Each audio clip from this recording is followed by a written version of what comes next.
So, whenever you go to an LLD interview round, the interviewer gives you a problem statement, and the first thing that he expects is not for you to code, but to actually draw a UML diagram. तो interviewer wants to visually सी कि तुम जो design करने जा रहे हो वो कैसा दिखेगा, और वो जो विजुअल रिप्रेजेंटेशन है वो हम यूएमएल डायग्राम्स के थ्रू करते हैं. तो इस वीडियो में हम देखेंगे कि यूएमएल डायग्राम्स होते क्या हैं, कितने टाइप के होते हैं, एंड यूएमएल डायग्राम्स को ड्रॉ कैसे करते हैं.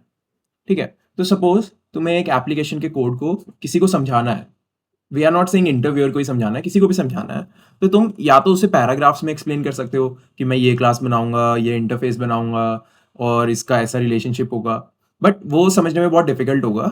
या दूसरा वे होता है कि उसको डायग्रामेटिकली रिप्रेजेंट कर सकते हो. तो जो भी तुम्हारे कोडिंग डिजाइन्स होते हैं उन डिजाइन्स को डायग्रामेटिकली रिप्रेजेंट करने के लिए एक काइंड ऑफ लैंग्वेज बनी है जिसको यूएमएल बोलते हैं, जिसकी full form is unified modelling language. This is not an actual coding language, but ऐसे समझो कि ये एक पैटर्न है डायग्राम्स ड्रॉ करने का जो कि यूनिवर्सली एक्सेप्टेड है. ठीक है. तो यूएमएल डायग्राम्स की दो कैटेगरीज होती हैं. एक होता है स्ट्रक्चरल यूएमएल डायग्राम और एक होता है बिहेवियरल यूएमएल डायग्राम्स. तो स्ट्रक्चरल यूएमएल डायग्राम्स तुम्हारे क्या बताते हैं ना, कि what exist in the system. इसका मतलब है कि तुम्हारी कौन सी क्लासेस हैं, दो क्लासेस के बीच में कैसा रिलेशनशिप है, इस टाइप की चीजें तुम्हारे स्ट्रक्चरल पैटर्न्स बताते हैं. और बिहेवियरल पैटर्न्स तुम्हें क्या बताते हैं कि what happens on run time, कि यूजर ने सपोज एक चीज क्लिक करी, एक बटन क्लिक किया तो क्या फ्लो होगा, अगर हम इफ वाले फ्लो में आएंगे तो क्या होगा, एल्स इफ वाले में आएंगे तो क्या होगा. दीज काइंड ऑफ थिंग्स हम बिहेवियरल पैटर्न में बेसिकली स्टडी कर रहे होते हैं. And the cool thing is कि स्ट्रक्चरल यूएमएल डायग्राम्स तुम्हारे 7 तरह के होते हैं एंड बिहेवियरल डायग्राम्स भी तुम्हारे 7 तरह के होते हैं. तो टोटल यूएमएल डायग्राम्स अप्रोक्सीमेटली 14 होते हैं, बट यहाँ हमें सभी स्टडी करने हैं ऑब्वियसली नहीं. तो स्ट्रक्चरल में the most important one is class diagram, and behavioural में तुम्हारा the most important one is sequence diagram. तो 99% ऑफ द टाइम्स तुमसे इंटरव्यूज में सिर्फ क्लास डायग्राम ही पूछा जाएगा, but there are some advance problems, particular problems हैं जिनमें सिर्फ सीक्वेंस डायग्राम अगर तुम्हें पता होगा तभी वो तुम सॉल्व कर पाओगे, अदरवाइज नहीं कर पाओगे. But for the scope of this video हम सिर्फ अभी क्लास डायग्राम पढ़ेंगे, एंड लेटर ऑन जब हम कभी एडवांस प्रॉब्लम स्टडी करेंगे उस टाइम पे हम सीक्वेंस डायग्राम को भी पढ़ लेंगे. ओके, सो लेट्स स्टडी कि क्लास डायग्राम होता क्या है. तो class diagram is a structural diagram जो तुम्हारी क्लासेस को शो करता है सिस्टम के अंदर. क्लासेस के अंदर क्या एट्रीब्यूट्स थे, क्या मेथड्स थे, एंड डिफरेंट डिफरेंट क्लासेस के बीच में क्या रिलेशनशिप्स एग्जिस्ट करते थे. ठीक है. बेसिकली तुम्हारे पूरे कोड का एक ब्लूप्रिंट, जैसे तुम एक बिल्डिंग बनाते हो तो उससे पहले आर्किटेक्ट तुम्हारा एक ब्लूप्रिंट डिजाइन देता है, वैसा ही एक ब्लूप्रिंट तुम्हारा डिफाइन करता है क्लास डायग्राम. ठीक है. तो क्लास डायग्राम को ना समझने के लिए तुम्हें दो चीजें समझनी है. एक तो है क्लास का स्ट्रक्चर और एक है क्लासेस के बीच की रिलेशनशिप्स. तो मैं तुम्हें ना एक हिंट देता हूं कि आगे जाके जब हम देखेंगे ना क्लास डायग्राम्स कुछ ऐसे दिख रहे होते हैं, कुछ डब्बे होते हैं बहुत सारे, और उन डब्बों के बीच में एरोज लगे होते हैं. तो ये जो डब्बे हैं ये डब्बे क्लासेस होती हैं डिफरेंट डिफरेंट, एंड ये जो एरोज हैं ये रिप्रेजेंट करते हैं कि उनके बीच का रिलेशनशिप क्या है. तो क्लास स्ट्रक्चर में बेसिकली हम पढ़ेंगे कि इस डब्बे के अंदर क्या क्या आएगा, और रिलेशनशिप्स में पढ़ेंगे कि डिफरेंट डिफरेंट क्लासेस के बीच का कैसा कैसा रिलेशनशिप हो सकता है करते हैं. ठीक है. तो सबसे पहले हम क्लास का स्ट्रक्चर कैसे डायग्रामेटिकली दिखाना है वो पढ़ लेते हैं. तो सपोज तुम्हारी एक सैंपल क्लास है कार, जिसके अंदर there are some attributes, brand, model, speed, and there are some types उन सभी के, like string, string int, and these are access modifiers. अगर तुम्हें एक्सेस मॉडिफायर्स नहीं पता तो एक ऊप्स का रिफ्रेशर मैं बना दूंगा, वो वीडियो जरूर चेकआउट कर लेना. And these are its methods, कि इसमें डिफरेंट डिफरेंट क्या मेथड्स या फंक्शंस हैं और उनके रिटर्न टाइप्स. राइट. तो अब इस क्लास को अगर हमें डायग्रामेटिकली रिप्रेजेंट करना है तो हम कैसे करेंगे. तो तुम एक रेक्टेंगल ले लो और उसको 3 पार्ट्स में डिवाइड कर दो. तो रेक्टेंगल का जो टॉप पार्ट होगा that should contain the class name. जो सेकंड पार्ट है उसके अंदर क्लास के एट्रीब्यूट्स आएंगे, brand, model, speed, and in the third part you have to write the function. ठीक है. तो इसमें ये डेटा हम एक बार पुट कर देते हैं. तो हमने इसमें ये सब डेटा फिल इन कर दिया. That the class name was car, तो ऐसे तुम कार लिख दोगे यहाँ पे. And then there were some params like brand, model, speed, ये सब एट्रीब्यूट्स थे क्लास के. And there were some methods, right, drive, brake, get speed, तो ये हमने मेंशन कर दिए. बट अभी तुम्हें लग रहा होगा कि इसमें कुछ चीजें मिसिंग है, राइट. फॉर एग्जाम्पल तुम्हारे जितने भी टाइप्स हैं, स्ट्रिंग, स्ट्रिंग इंट या रिटर्न टाइप्स हैं, वॉइड या इंट, ये सब मिसिंग है यहाँ से. तो उसको कैसे रिप्रेजेंट करते हैं कि तुम जो भी तुम्हारा एट्रीब्यूट है उसके आगे एक कॉलन लगाओ और जो भी तुम्हारा टाइप था वो मेंशन कर दो, like this.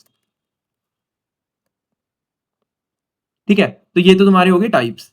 And similarly methods के अंदर भी तुम क्या मेंशन कर दोगे, उसके return types. And to note, हमें जनरली जो वॉइड रिटर्न टाइप होता है वो मेंशन करने की नीड नहीं होती है।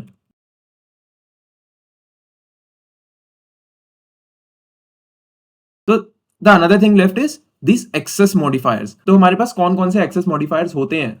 Private, protected and public. तो इन सब एक्सेस मॉडिफायर्स को ना तुम एक साइन से रिप्रेजेंट करते हो।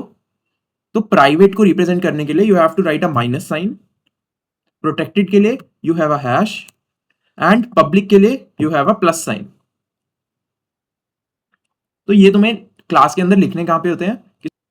तो सपोज तुम्हारा ये एक एट्रीब्यूट था ब्रांड, एंड इसका एक्सेस मॉडिफायर क्या था? प्राइवेट। तो प्राइवेट मतलब माइनस साइन, तुम इसके आगे एक माइनस साइन लगा दोगे। Similarly for model you will have to put a minus sign, speed के लिए भी माइनस। एंड सिमिलरली फंक्शंस के आगे क्या हो जाएगा? ये पब्लिक, पब्लिक एंड पब्लिक। तो अगर सपोज ये स्पीड प्राइवेट होने की जगह यहाँ प्रोटेक्टेड होता, तो तुम यहाँ पे क्या कर देते? यहाँ एक हैश डाल देते। And that's it. तुमने देखो कि ये पूरी की पूरी जो भी क्लास है इसको एज इट इज रिप्रेजेंट कर लिया तुम्हारे यूएमएल डायग्राम के अंदर। तुमने उसका नेम भी ले लिया, एंड देन तुमने उसके सारे एट्रीब्यूट्स भी अंदर डाल दिए, एंड तुमने सारे मेथड्स भी डाल दिए with access modifiers and return types. तो let's now come to relationships. कि हमने पढ़ा था कि हम जब भी दो क्लासेस के बीच में, सपोज ये तुम्हारी एक क्लास थी, तुमने वो स्ट्रक्चर से लिख दिया इसके अंदर पूरा, and this was another class.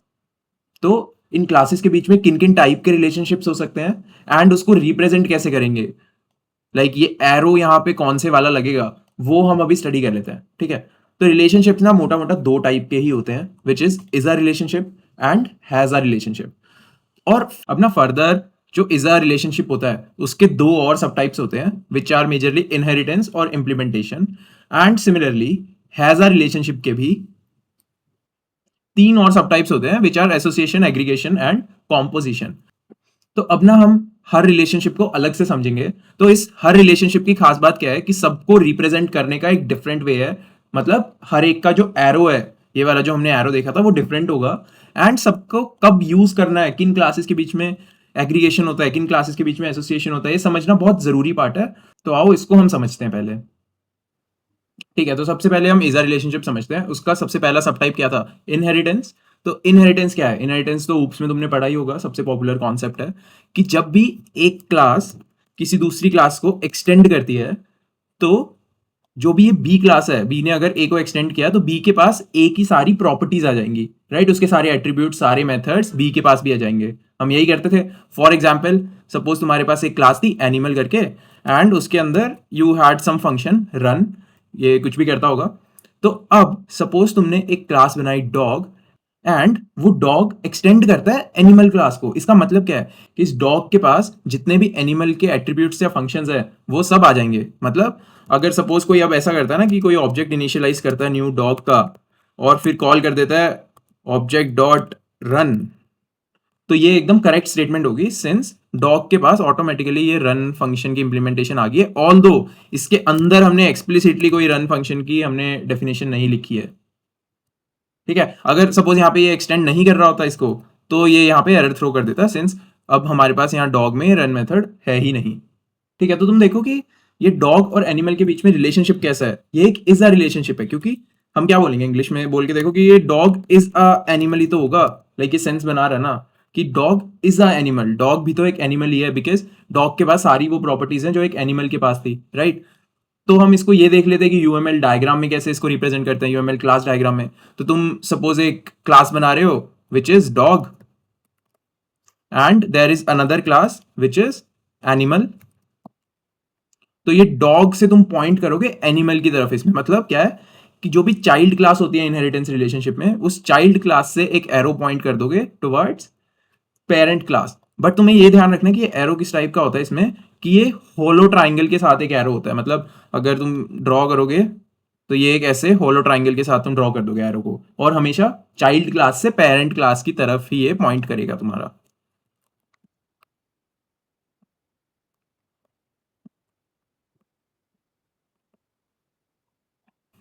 और एक और चीज क्या होती है कि सपोज यहाँ पे एक और क्लास होती है जो कि इसी एक एनिमल क्लास को एक्सटेंड कर रही होती है, सपोज कैट क्लास।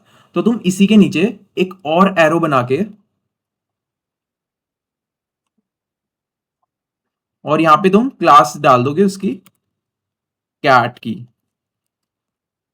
बिकॉज एक पेरेंट क्लास को मल्टीपल चाइल्ड क्लासेस इनहेरिट कर सकते, तो यहां और भी बहुत सारी क्लासेस ऐसे आ सकती थी। ठीक है, तो दैट्स इट अबाउट इनहेरिटेंस। ठीक है, अब इजा रिलेशनशिप के सेकंड सब टाइप पे आ जाते हैं, विच वाज इम्प्लीमेंटेशन।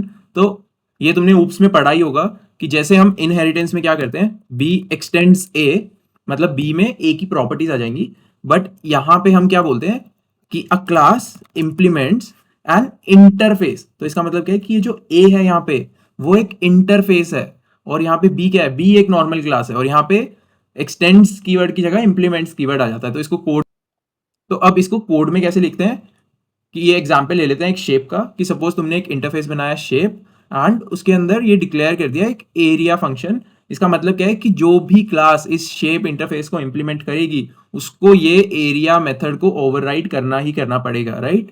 तो तुम सपोज ये क्लास रेक्टेंगल है जो कि इंप्लीमेंट करती है शेप को, तो उसका कुछ उसकी खुद की इंप्लीमेंटेशन होगी एरिया की, बट उसको लिखनी पड़ेगी यहाँ पे, बेसिकली ओवरराइड करना पड़ेगा इस मेथड को। एंड सिमिलरली कोई ट्राइंगल क्लास भी हो सकती है जो कि एक शेप को इंप्लीमेंट कर सकती है। तो यहां पे देखो कि यहां पे भी ना तुम्हारी वो डेफिनेशन सेम ही है कि rectangle is a shape, right, and similarly triangle is a shape, इसीलिए इंप्लीमेंटेशन भी इज अ रिलेशनशिप के अंडर आती है। तो अब हम देख लेते हैं कि इंप्लीमेंटेशन को यूएमएल क्लास डायग्राम में कैसे रिप्रेजेंट करेंगे। उसका एरो एक डॉटेड लाइन होगी विद अ होलो ट्राइंगल। पहले क्या था इनहेरिटेंस के अंदर, there was a solid line with a hollow triangle, और इंप्लीमेंटेशन के लिए you have to make a dotted line with a hollow triangle. तो यहां पे इसका क्लास डायग्राम कुछ कैसा बनेगा,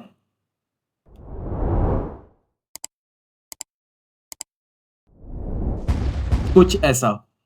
तो ध्यान रखना कि जो क्लास इंप्लीमेंट करती है वहां से एरो चालू होता है इसका भी, और पेरेंट जो भी या जो इंटरफेस है उसको पॉइंट डाउन करता है कि रेक्टेंगल इज अ शेप। इससे तुम याद भी रख सकते हो।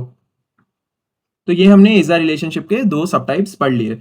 बट तुम ध्यान रखना कि मेनी टाइम्स इंटरव्यूज में हमको इस ग्रेन्युलैरिटी तक वो एरोज नहीं बनाने पड़ते हैं कि वो एक इनहेरिटेंसी था या इंप्लीमेंटेशन ही था, बिकॉज ये एरोज याद करना और रियल टाइम में बनाना इंटरव्यूज में काफी डिफिकल्ट हो जाता है समटाइम्स। एंड इंटरव्यूज में तुमको वो कोई सॉफ्टवेयर नहीं देंगे जिसमें एरोज बने बनाए मिल जाएंगे तुमको इजीली, बहुत लो चांसेस है कि तुम्हें सॉफ्टवेयर देंगे। तो तुम क्या कर सकते हो ना, सिंपली अगर एक इजा रिलेशनशिप है तो एक सिंपल सा एरो बना के और उसके बीच में इजा लिख सकते हो। तो इसका मतलब क्या होगा कि या तो ए एक्सटेंड कर रहा होगा बी को, या तो ए इंप्लीमेंट कर रहा होगा बी को बेसिकली। तो हमने ना इसमें एक चीज मिस कर दी थी कि हमने ऊपर क्लास स्ट्रक्चर बनाना सीखा था of normal classes, but suppose कोई एक क्लास थी जो कि एक इंटरफेस है, फॉर बिकॉज इंटरफेसेस भी तो क्लासेस ही होती हैं। फॉर एग्जाम्पल ये शेप था, तो इसको तुम कैसे रिप्रेजेंट करते हो, तुम कुछ नहीं करते, एक नॉर्मल क्लास पहले ले लेते हो, जैसे क्लास को रिप्रेजेंट करते हैं यूएमएल में वैसे एक क्लास का स्ट्रक्चर बना लेते हो, और बस उस क्लास में ना तुम ये ब्रैकेट्स लगा के सिंपली इंटरफेस लिख देते हो, सो दैट हमें पता रहे कि ये पर्टिकुलर क्लास एक इंटरफेस है। एंड सिमिलरली सपोज ये इंटरफेस ना होके सपोज ये एब्स्ट्रैक्ट होता, एब्स्ट्रैक्ट शेप होता, तो यहां पे तुम क्या करते हैं, इंटरफेस की जगह यहाँ पे एब्स्ट्रैक्ट लिख देते हैं, because abstract classes are also classes. तो क्लास का स्ट्रक्चर सेम ही रहेगा, बस ये एक्स्ट्रा ब्रैकेट्स का नोटेशन यहाँ पे बनाना होता है तुमको। ठीक है, अब हम आ जाते हैं हैजा रिलेशनशिप पे। अब हैजा रिलेशनशिप के फर्दर सब टाइप्स क्या होते हैं, association, aggregation and composition. But हैजा रिलेशनशिप की एक खास बात है कि इसके जो सब टाइप्स हैं इनके बीच में तुम कभी भी कोड देख के डिस्टिंग्विश नहीं कर पाओगे कि ये कौन सा सब टाइप होगा।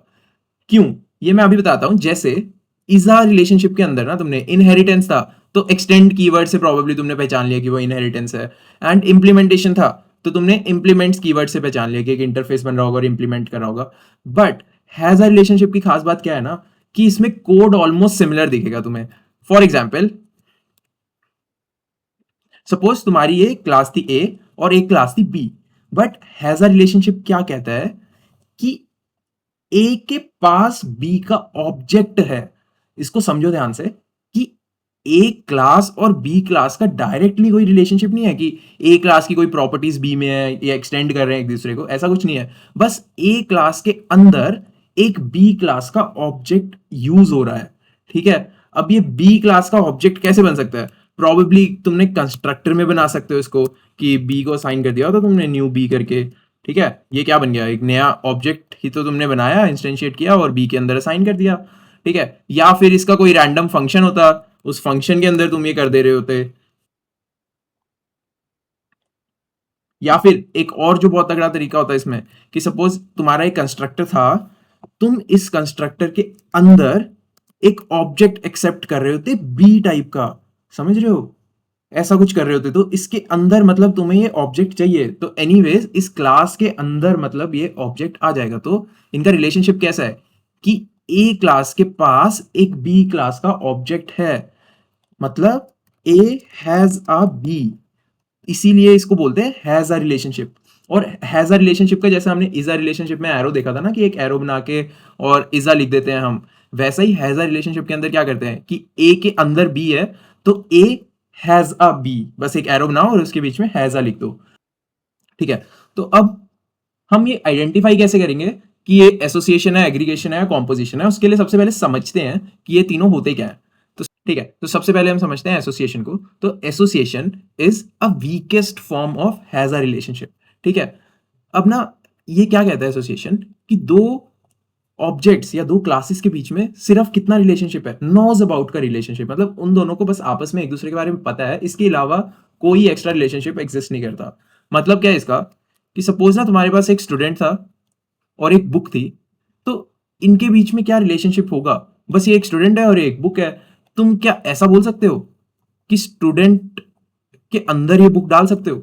ये तो गलत हो जाएगा ना, क्योंकि student is not made of books, student just knows about book, book एक पार्ट नहीं है स्टूडेंट का। मतलब ये सब सिर्फ मेंटल मॉडल से तुम समझो, इसका कोड में कोई डिफरेंशिएटर नहीं आएगा, अलग से तुम्हें पता नहीं चलेगा, बस तुम मेंटली समझो इसको कि स्टूडेंट और बुक के बीच का रिलेशनशिप कैसा है।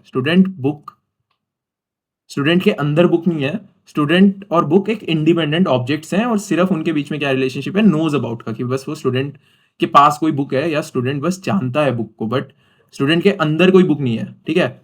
तो ये ज्यादा समझ में आएगा जब हम फर्दर दूसरे सब टाइप्स पढ़ेंगे, तो तुम्हें डिफरेंशिएशन फील होगा कि क्यों ये अलग है दूसरों से। एंड इसको डायग्रामेटिकली कैसे रिप्रेजेंट करते हैं, सिंपल सादा सा इसमें एरो बना देते हैं कि स्टूडेंट हैज अ बुक, और ये एरो पॉइंट कहां से कहां करता है, अब स्टूडेंट के अंदर, मतलब अगर हम कोड देख रहे होते तो समथिंग रहता स्टूडेंट क्लास, और उसके अंदर तुम्हारा कहीं पे ये बुक का ऑब्जेक्ट यूज हो रहा होता, ठीक है, और तुम्हारी एक क्लास क्या होती, बुक की, राइट। अब हम इस पे वापस आएंगे, पहले हम एग्रीगेशन को समझ लेते हैं, ठीक है। अब एग्रीगेशन क्या होता है कि it is also has a relationship, और ये भी loosely coupled has a relationship ही होता है, but it is stronger than association. इसको समझेंगे कैसे, मैं एक एग्जांपल लेता हूं कि सपोज तुम्हारे पास ये चार चीजें थी, रूम, बेड, टेबल और चेयर। अब ना इसका तुम मेंटल मॉडल देखो कि एक रूम के अंदर प्रेजेंट होता है bed, table and chair, right.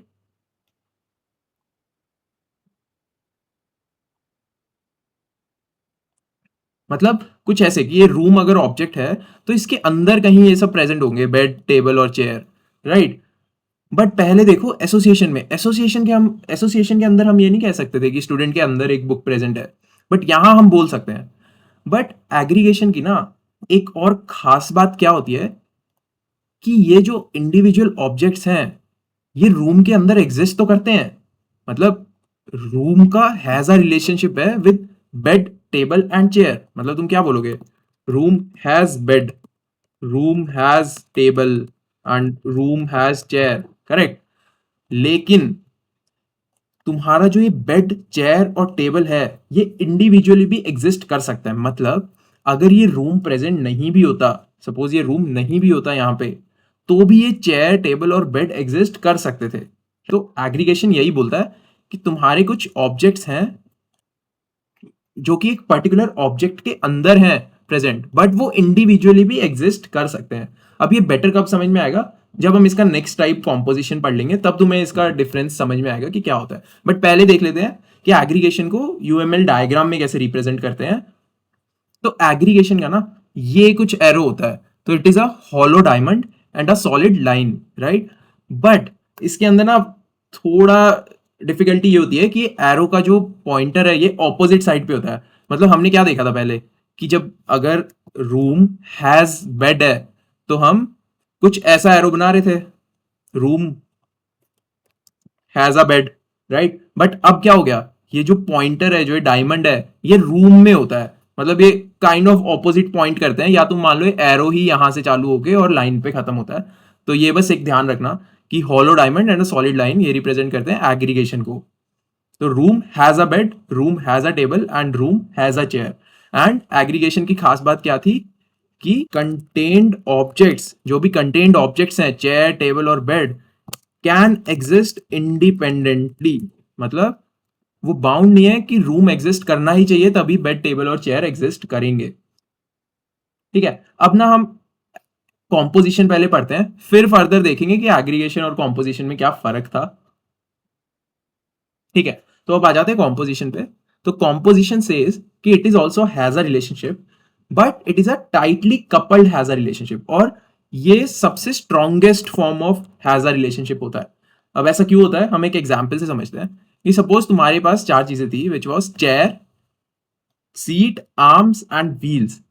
अब तुम देखो यहां पे कितना फर्क आ रहा है। अब ना तुम ये तो बोल ही सकते हो कि चेयर के अंदर प्रेजेंट होती है एक सीट, आर्म्स और व्हील्स, जैसा कि हमने एग्रीगेशन में पढ़ा था। कि एग्रीगेशन में हमने क्या एग्जाम्पल देखा था, रूम, कि रूम के अंदर प्रेजेंट होता है बेड, टेबल एंड चेयर। तो यहां पे भी ये तो ट्रू है। ठीक है, बट यहां पे अब तुम ये देखो कि क्या आर्म्स, व्हील्स और सीट इंडिविजुअली एग्जिस्ट कर सकती हैं अगर चेयर नहीं होगी। तो the answer is no, because ये व्हील्स, आर्म्स और सीट बनाती हैं इस चेयर को, एंड इनका कोई इंडिविजुअल एग्जिस्टेंस है ही नहीं चेयर के अलावा। सपोज हम डायग्रामेटिकली समझते हैं कि मान लो कि ये एक चेयर थी, तो चेयर बनती ही तुम्हारे तीन पार्ट से है, which is wheel, seat and arms. तो ये तीनों मिलके ही एक चेयर क्रिएट करते हैं, एंड चेयर को बनाने के अलावा इन सब का कोई काम नहीं है। तो हमें इसमें ध्यान क्या रखना होता है कि कॉम्पोजिशन में एक ऑब्जेक्ट कंटेन तो करता है अलग अलग ऑब्जेक्ट्स को, बट जो वो इंडिविजुअल ऑब्जेक्ट्स है ना, वो पूरा उसको बनाते हैं, उस बड़े वाले ऑब्जेक्ट को जो भी कंटेन कर रहा है। एंड कंटेन्ड ऑब्जेक्ट्स की कोई इंडिविजुअल एग्जिस्टेंस है ही नहीं।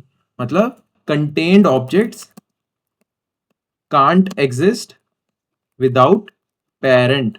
मतलब पेरेंट के अलावा वो जो कंटेन्ड ऑब्जेक्ट्स हैं वो एग्जिस्ट नहीं कर सकते। अब इसको ये देख लेते हैं कि डायग्रामेटिकली कैसे रिप्रेजेंट करते हैं।